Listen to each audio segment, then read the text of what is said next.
గోవింద గోవింద గోవింద గోవింద.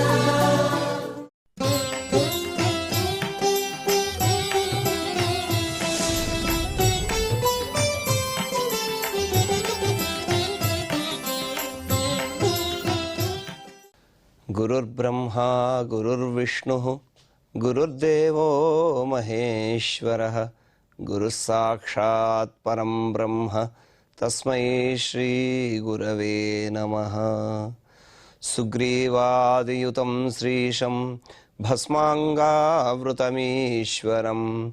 మహేశ్వర సమం ధ్యాయేత్ కిష్కింధాకాండ ఉత్తమే.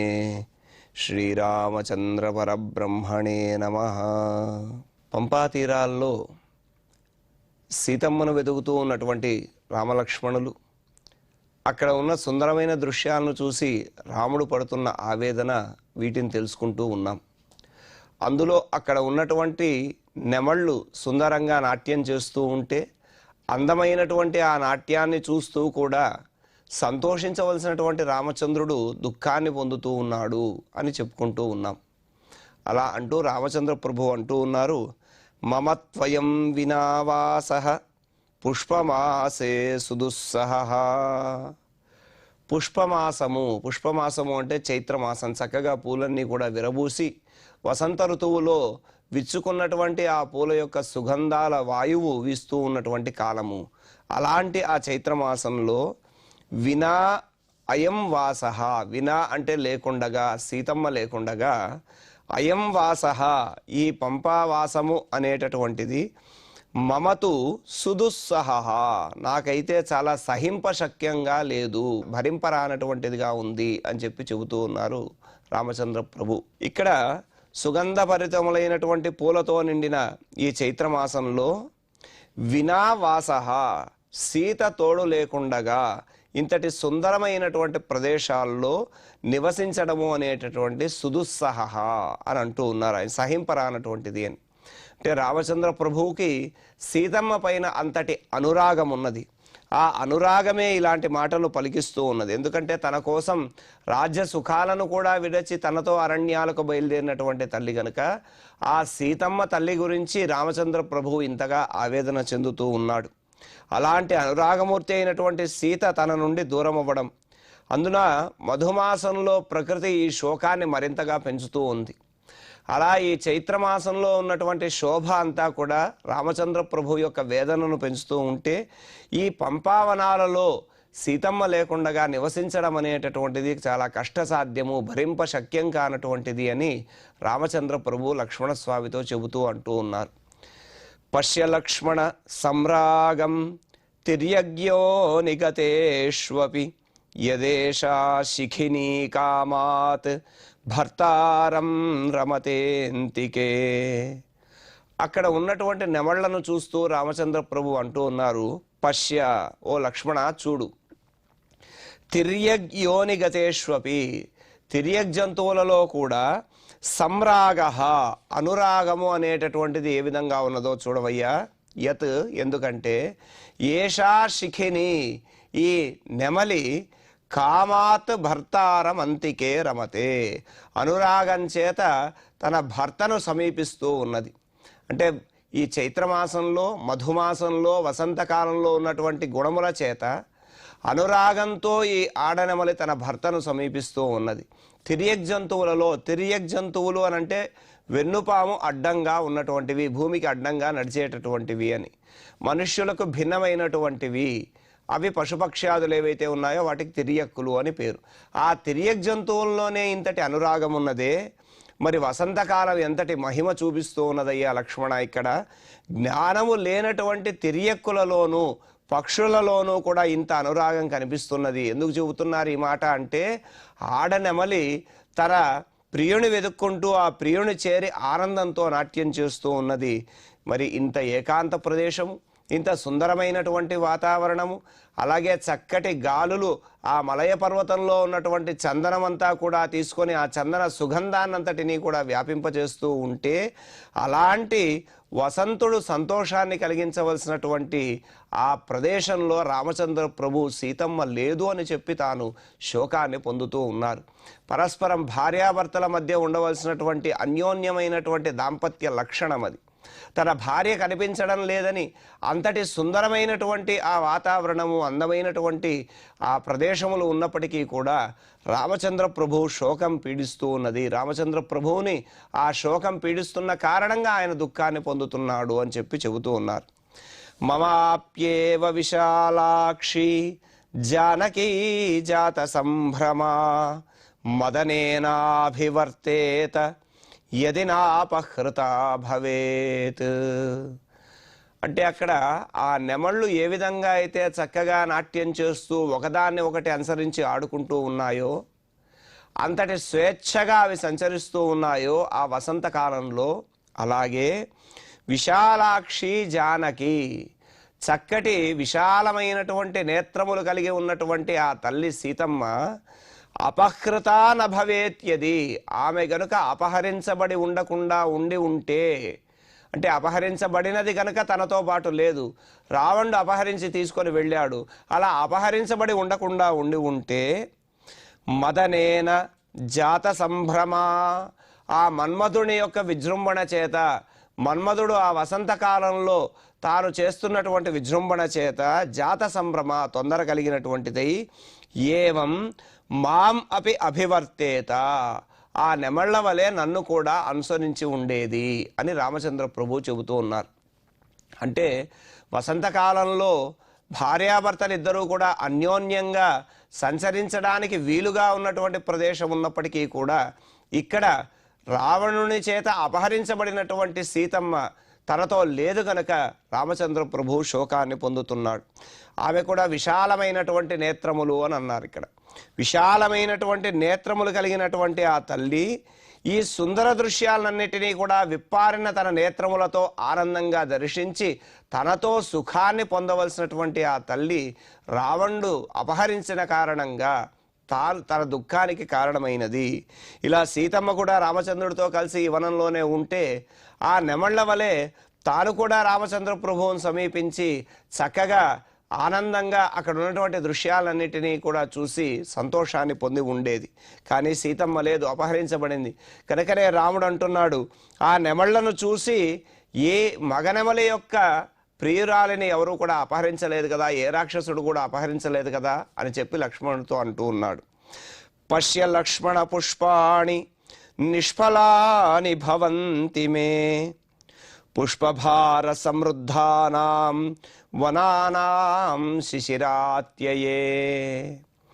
లక్ష్మణ పశ్య అంటే తన యొక్క బాధను, లక్ష్మణుడు ఆవేదనంతటినీ కూడా తగ్గించగలిగేటటువంటి వాడే అయినప్పటికీ కూడా సీతమ్మ లేనటువంటి ఆ దుఃఖాన్ని, రాముడు పొందుతున్నటువంటి ఆ దుఃఖాన్ని తన తోటి వారితో, తన యొక్క సోదరుడైనటువంటి ఆ లక్ష్మణుడితో పంచుకోవడం ద్వారా ఆ శోకము తగ్గుతుందేమో అని లక్ష్మణుడితో చెబుతూ ఉన్నాడు రామచంద్ర ప్రభువు. అలా చెబుతూ లక్ష్మణ శిశిరాత్యయే పుష్పభార సమృద్ధానాం, వసంత ఋతువులో చక్కగా చెట్లన్నీ కూడా బాగా పుష్పించి ఉన్నాయి. అలా పుష్పించి ఉండడం చేత పుష్పభార సమృద్ధానాం, పుష్పముల యొక్క భారముల చేత సమృద్ధములైనటువంటివి. ఇక్కడ చెట్టుకు పూలు భారమా అని అంటాం, కానీ ఆ పూలు బాగా గుత్తులు గుత్తులుగా వికసించి ఉన్నప్పుడు ఆ చెట్టు కొమ్మ వంగి ఉంటుంది. అలా పుష్పభారముల చేత సమృద్ధములైనటువంటి ఆ వృక్షములు, వనానాం ఆ వనముల యొక్క పుష్పాణి పుష్పములు, మే నిష్ఫలాని భవంతి అంటే నాకు ఈ పుష్పములు ఎందుకు కూడా ప్రయోజనం లేకుండా పోతున్నాయి. చక్కగా వికసించిన పూలు ఉన్నాయి, ఆ వికసించినటువంటి పూల యొక్క సౌందర్యాన్ని ఆస్వాదించడానికి సీతమ్మ లేదు.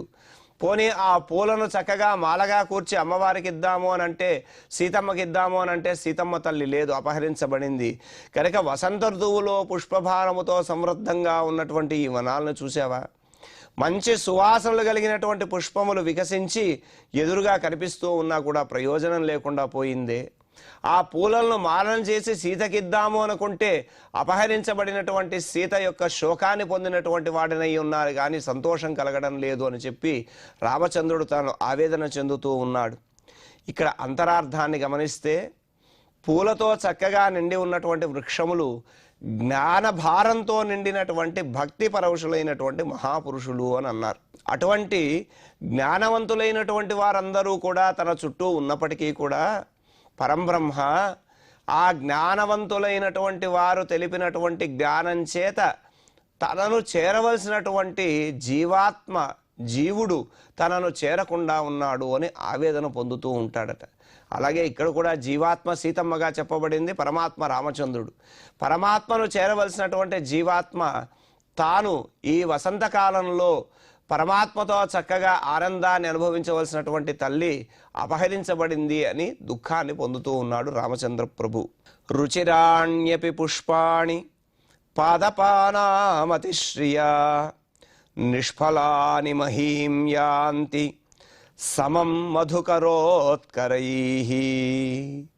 ఆ పుష్పములన్నీ కూడా ఏ విధంగా ఉన్నా, ఎంతటి శోభతో ఉన్నా కూడా వ్యర్థములని చెప్తూ పాదపానాం పుష్పాణి, వృక్షముల యొక్క పుష్పములు, పాదపములు అంటే వృక్షములు, పాదపానాం పుష్పాణి, ఆ వృక్షముల యొక్క పుష్పములు, అతిశ్రియ అధికమైనటువంటి శోభ చేత, రుచిరాణ్యపి సుందరంగా ఉన్నప్పటికీ కూడా, నిష్ఫలాని మధుకరోత్కరై సమం నిష్ప్రయోజనమైనటువంటివి. అలాగే మధుకరోత్కరై సమం, తుమ్మెదల యొక్క సమం అంటే సమూహం, తుమ్మెదల సమూహంతో కూడి మహీం యాంతి భూమిని పొందుతూ ఉన్నాయి. అంటే ఆ వృక్షములన్నీ కూడా చక్కగా వికసించి ఉంటే తుమ్మెద గుంపులన్నీ కూడా, తుమ్మెదల సమూహాలన్నీ కూడా ఆ పుష్పముల మీద చేరినప్పుడు ఆ భారం చేత ఆ పుష్పములన్నీ కూడా నేలరాలుతూ ఉన్నాయి తప్ప అవి ఎందుకు పనికి రాకుండా నిష్ప్రయోజనంగా ఉన్నాయి. అలా అధికమైనటువంటి శోభతో ఉన్నటువంటి ఈ పుష్పాలు రామచంద్రుని విషయంలో నిష్ప్రయోజనంగా దేనికి పనికి రాకుండా ఉన్నాయి. ఇక్కడ ఎన్ని సుందరమైనటువంటి ఉన్నా కూడా తనతో ఉండవలసినటువంటి సీతమ్మ తనతో లేదు కనుక ఆ సువాసనమైనటువంటి పూలు సీతమ్మకిద్దాము అని అంటే ఆ సీతమ్మ లేదు కనుక ఎంత సుందరంగా ఉన్నా, ఎంత సుగంధభరితంగా ఉన్నా ఆ పుష్పాలన్నీ కూడా నిష్ప్రయోజనమే.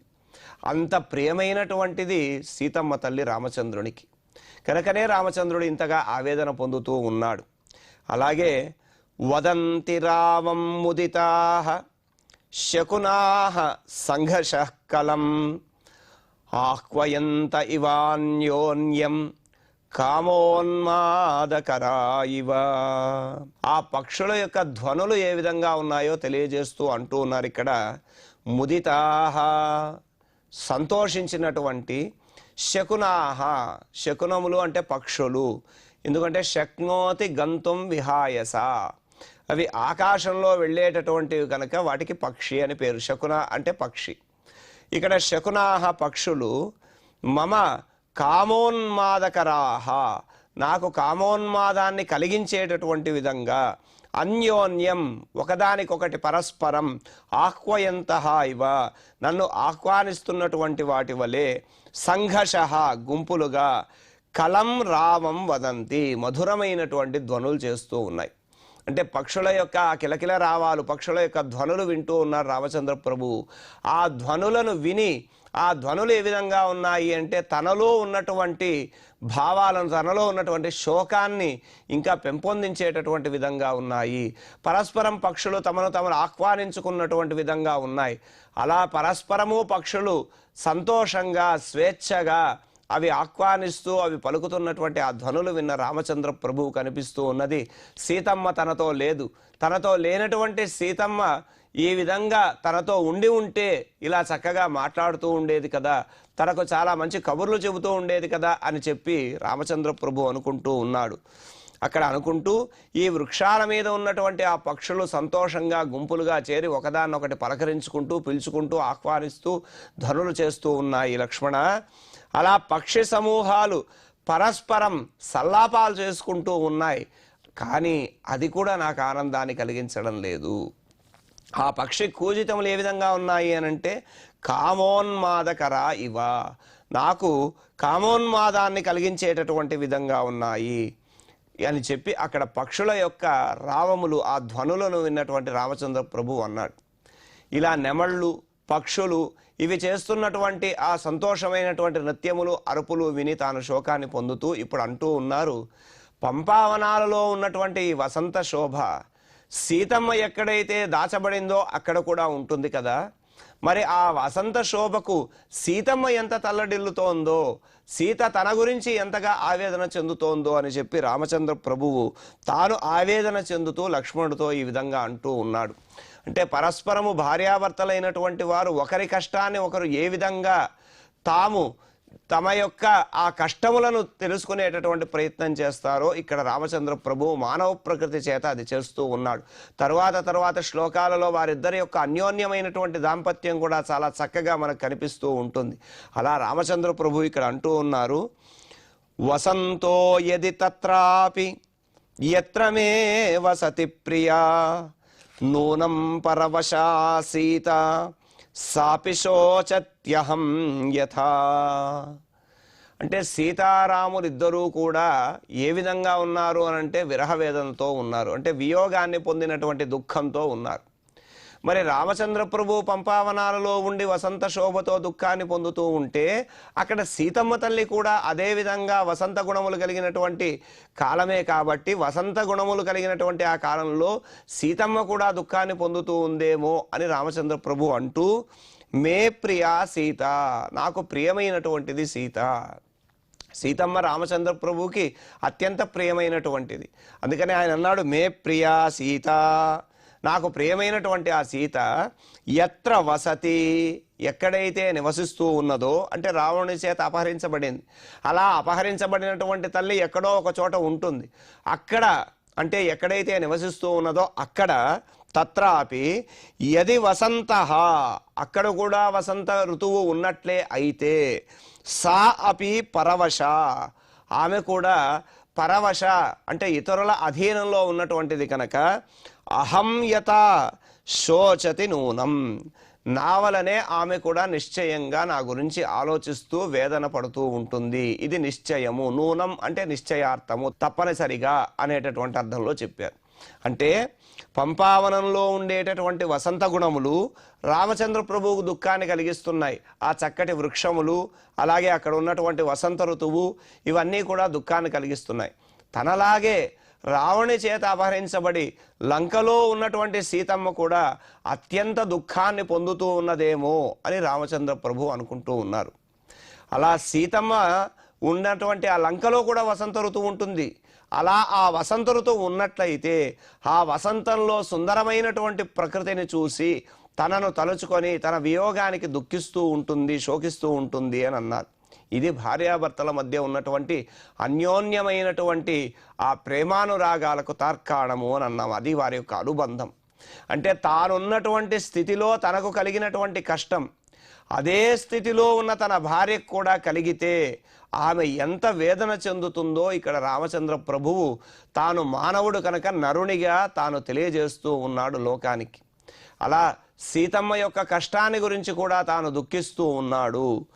నూనం నతు వసంతస్తం దేశం స్పృశతి యత్ర సా కథం హ్యసిత పద్మాక్షి వర్తయేత్ సా మయా వినా. ఇక్కడ అంటూ ఉన్నారు స్వామి, సాయత్ర, ఆ సీత ఎక్కడైతే ఉన్నదో, తం దేశం, ఆ ప్రదేశమును, వసంత, వసంతుడు నస్పృశతి, స్పృశించడు కదా, నూనం అని అన్నారు. నూనం అంటే నిజమే కదా. అంటే రామచంద్ర ప్రభువు ఈ విధంగా ఆలోచిస్తున్నాడు, ఎక్కడైతే సీతమ్మ ఉండి ఉంటుందో అక్కడ వసంతుడు ఉండేటటువంటి అవకాశం లేదు. ఎందుకు లేదయ్యా అంటే అసిత పద్మాక్షి, అసిత, సిత అంటే తెలుపు, అసిత అంటే నసిత, నల్లనటువంటిది, నల్లని నేత్రములు కలిగినటువంటిది. అసిత పద్మాక్షి సా మయా వినా కథం వర్తయేత్. ఆ నల్లని నేత్రములు కలిగినటువంటి సీత నేను లేకుండగా నా వియోగం చేత కథం వర్తయేత్, ఏ విధంగా కాలం గడుపుతుందయ్యా. అంటే అక్కడ కూడా వసంతం ఉండి ఉంటే ఇంత వియోగాన్ని పొంది ఉంటుందేమో, కానీ అక్కడ వసంతం ఉండే అవకాశం లేదు. ఎందుకు? రావణుడు ఏ రహస్యమైనటువంటి స్థలంలో దాచాడో, రావణుడు దాచినటువంటి ఆ రహస్య స్థలంలో వసంతుడు కూడా ప్రవేశించడానికి వీలుందో లేదో, తనకు ఇలా కలుగుతున్నటువంటి దుఃఖం అంటే ఒకవేళ సీత ఉన్న చోట వసంతమే గనక ఉంటే ఆ రాక్షసుల యొక్క భయానికి లేదా రాక్షసులు ఆమెను పెడుతున్నటువంటి భయానికి తనకు కలిగినటువంటి దుఃఖాన్ని కూడా తాను చెప్పుకోలేనటువంటి స్థితిలో ఉందేమో అని రామచంద్ర ప్రభువు సీతమ్మ దుఃఖాన్ని తలుచుకొని తాను దుఃఖాన్ని పొందుతూ ఉన్నాడు. అలాగే అంటూ ఉన్నారు ఇక్కడ, అథవా వర్తతే తత్ర వసంతో యత్ర మే ప్రియా కిం కరిష్యతి శుశ్రోణి సాతు నిర్భత్సితా పరైః. ఇప్పటి వరకు వసంతుడు ప్రవేశించేటటువంటి అవకాశమే లేదు అన్నటువంటి స్వామి ఇప్పుడు అంటున్నాడు, అథవా ఒకవేళ మే ప్రియా యత్ర వర్తతే, నా ప్రియమైనటువంటి సీత ఎక్కడైతే నివసిస్తూ ఉన్నదో తత్ర వసంతః వర్తతే, అక్కడ వసంతుడు గనక ఉండే మాట అయితే పరైః నిర్భత్సితా సా, ఇతరుల చేత భయపెట్టబడినటువంటి ఆ సీత కిం కరిష్యతి, ఏం చేయగలుగుతుంది అంటే వసంతుడే ఉండి ఆ వసంత ఋతువులో ఉన్నటువంటి గుణముల చేత తన భర్త వియోగాన్ చేత ఆమెకు దుఃఖమే కలిగినప్పటికీ కూడా ఇతరుల అధీనంలో ఉండి తన చుట్టూ రాక్షస సమూహాలు ఉండి ఆ రాక్షస సమూహాలన్నీ కూడా వారు చేస్తున్నటువంటి వికృతమైనటువంటి చేష్టల చేత ఆమెను భయపెడుతూ ఉంటే అలా ఇతరుల అధీనంలో ఉన్నటువంటి ఆ సీతమ్మ వసంతాన్ని చూసి సంతోషించడానికి అలాగే తన నాథుడు లేడని దుఃఖించడానికి కూడా అవకాశం లేదే, అలా తన దుఃఖాన్ని కానీ తన సంతోషాన్ని కానీ చెప్పుకోవడానికి కూడా అవకాశం లేనటువంటి స్థితిలో ఉందేమో అని చెప్పి అనుకుంటూ ఉన్నాడు. ఇలా రాక్షస సమూహాలన్నీ కూడా సీతమ్మ చుట్టూ చేరి సీతమ్మను బెదిరిస్తూ ఉంటే సీతమ్మ ఆర్తితో విలపిస్తూ దీనమైనటువంటి ఆ స్థితిలో ఉంటే ఇక అక్కడ వసంత శోభ ఉన్నా లేకపోయినా ఒకటే కనుక ఆ వసంత గుణములు ఉన్నా కూడా ఏమీ చేయలేదు అని చెప్పి రామచంద్ర ప్రభువు తాను పంపావనాల్లో ఏ విధంగా అయితే దుఃఖాన్ని పొందుతున్నాడో సీతమ్మ దుఃఖాన్ని తలుచుకొని తాను దుఃఖిస్తూ ఉన్నాడు. శ్యామా పద్మపలాశాక్షి మృదుపూర్వాభిభాషిణి నూనం వసంతమాసాద్య పరిత్యక్షతి జీవితం. ఇంత దుఃఖంలో ఉన్నటువంటి ఆ తల్లి నా వియోగం చేత ఎలా బతికి ఉంటుందంటావు లక్ష్మణ అంటూ ఇక్కడ రామచంద్ర ప్రభు అంటూ ఉన్నారు. శ్యామ, శ్యామ అంటే మధ్య యవ్వనంలో ఉన్నటువంటి తల్లి. అలా పద్మపలాశాక్షి, పద్మముల వంటి నేత్రములు, మృదుపూర్వాభిభాషిణి, ముందుగా తానే మాట్లాడేటటువంటి స్వభావం కలిగినటువంటివి. ఈ మూడు కూడా సీతమ్మకు విశేషంగా చెప్పారు. అలా ఈ మూడు లక్షణములు కలిగినటువంటి విశేషములు కలిగినటువంటి ఆ తల్లి వసంతమాసాద్య, వసంత శోభను పొంది నూనం జీవితం పరిత్యక్షతి, తాను తప్పక తన జీవితాన్ని విడిచిపెట్టేసి ఉంటుందయ్యా. ఎందుకంటే నా వియోగాన్ని భరించలేక ఆ దుఃఖాన్ని చెప్పుకోలేక వసంతుడి యొక్క గుణముల చేత పొందేటటువంటి ఆ దుఃఖాన్ని కూడా బయట పెట్టుకోలేక తాను ఖచ్చితంగా జీవితాన్ని విడిచిపెట్టుంటుంది అని అంటున్నాడు ఇక్కడ. అందుకని ఇక్కడ శ్యామ యవ్వన మధ్యస్థ అని అన్నారు. మధ్య యవ్వనంలో వికసించినటువంటి తామర రేకుల వలె ఉన్నటువంటి నేత్రములు కలిగినటువంటి మృదుభాషిణి అయినటువంటి ఆ తల్లి అని. ఇక్కడ పద్మపలాశాక్షి అన్నారు. సాధారణంగా కళ్ళను పద్మములతో పోలుస్తూ ఉంటారు. ఆ పద్మములకు కళ్ళకు ఉన్నటువంటి సామ్యం ఏమిటి అంటే, ఏ విధంగా అయితే పద్మము వెలుగులో విచ్చుకుంటుందో అలాగే సూర్యాస్తమయం చీకటిలో ముకుళించిపోతుందో అదేవిధంగా నేత్రములు కూడా వెలుగుకు విప్పారి వికాసాన్ని పొంది వస్తు దృష్టిని పొందుతాయి, జ్ఞానాన్ని పొందుతాయి. అలాగే చీకటిలో అవి ముకుళించినటువంటి విధంగా ఉండి ఆ వస్తువును దర్శించలేని స్థితిలో ఉంటాయి. ఈ సామ్యం అనేటటువంటిది కన్నులకు కూడా పద్మాలకు వికసించడము ముకుళించడము అనేటటువంటి సామ్యం ఉంది. అలాగే ఈమె మృదుభాషిణి పూర్వాభిభాషిణి అని రెండు చెప్పారు. మృదుభాషిణి పూర్వాభిభాషిణి అంటే అర్థం ఏమిటి అని అంటే చక్కగా ఇతరుల మనసులు నొప్పించకుండా మాట్లాడగలిగేటటువంటి లక్షణం. పూర్వాభిభాషిణి అని అంటే ఎవరైనా మనకు కనిపిస్తే ముందుగానే మనం వారిని పలకరించడం అనేటటువంటి లక్షణం కూడా రామాయణం మనకు నేర్పుతూ ఉన్నది. ఇది అహంకార రాహిత్య స్థితిని కూడా తెలియజేస్తుంది. అంటే నేను మాట్లాడడం ఏమిటి, వాళ్ళు కదా మాట్లాడాలి అని అనుకోకూడదు, మనం పలకరించాలి ప్రేమగా. అది పూర్వాభిభాషిణి అని. ఇలాంటి లక్షణములు కలిగినటువంటి సీతమ్మ ఏకాంతంలో వసంత గుణాలను పొంది కూడా తాను కష్టాన్ని దుఃఖాన్ని పొందుతోంది అని రామచంద్ర ప్రభువు దుఃఖాన్ని పొందుతూ ఉన్నాడు. ఇలాంటి శ్లోకాలను మనం చక్కగా పారాయణ చేసుకుందాం. మమత్వయం వినావాసః పుష్పమాసే సుదుస్సహః పశ్య లక్ష్మణ సంరాగం తిర్యగ్యో నిగతేష్వపి యదేషా శిఖినీ కామాత్ భర్తారం రమతేంతికే మమాప్యేవ విశాలాక్షి జానకీ జాత సంభ్రమా మదనేనాభివర్తేత యది నాపకృతా భవేత్ పశ్య లక్ష్మణ పుష్పాణి నిష్ఫలాని భవంతి మే పుష్పభార సమృద్ధానాం వనానాం శిశిరాత్యయే రుచిరాణ్యపి పుష్పాణి పాదపానామతిశ్రియా నిష్ఫలాని మహీం యాంతి సమం మధుకరోత్కరైః వదంతి రావం ముదితాః శకునాః సంఘషః కలం ఆక్వయంత ఇవాన్యోన్యం కామోన్మాదకరా ఇవ వసంతో యది తత్రాపి యత్ర మే వసతి ప్రియా నూనం పరవశా సీత సాపి శోచత్యహం యతా నూనం నతు వసంతస్తం దేశం స్పృశతి యత్ర సా కథం హ్యసిత పద్మాక్షీ వర్తయేత్ సా మయా వినా అథవా వర్తతే తత్ర వసంతో యత్ర మే ప్రియా కిం కరిష్యతి శుశ్రోణి సాతు నిర్భత్సితా పరైః శ్యామా పద్మపలాశాక్షి మృదుపూర్వాభిభాషిణీ నూనం వసంతమాసాద్య పరిత్యక్షతి జీవితం. ఇది శ్రీమద్ రామాయణే ఆదికావ్యే కిష్కింధాకాండే ప్రథమ సర్గే 10 శ్లోకాః. ఇలా చక్కగా శ్లోక పారాయణం పూర్తి చేసుకున్నాం. ఇప్పుడు క్షమాప్రార్థనాదులతో మంగళాంతంగా ఈ కార్యక్రమాన్ని పరిపూర్ణం చేసుకుందాం.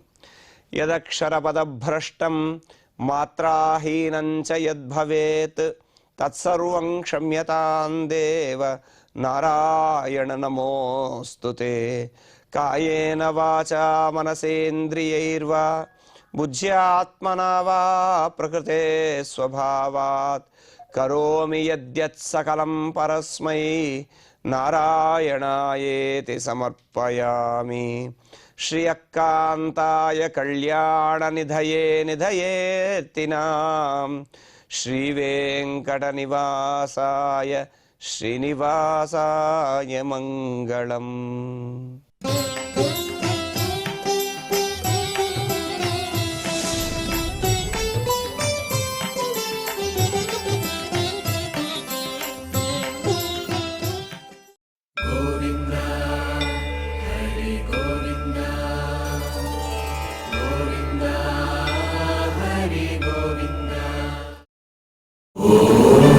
నమో నారాయణాయ.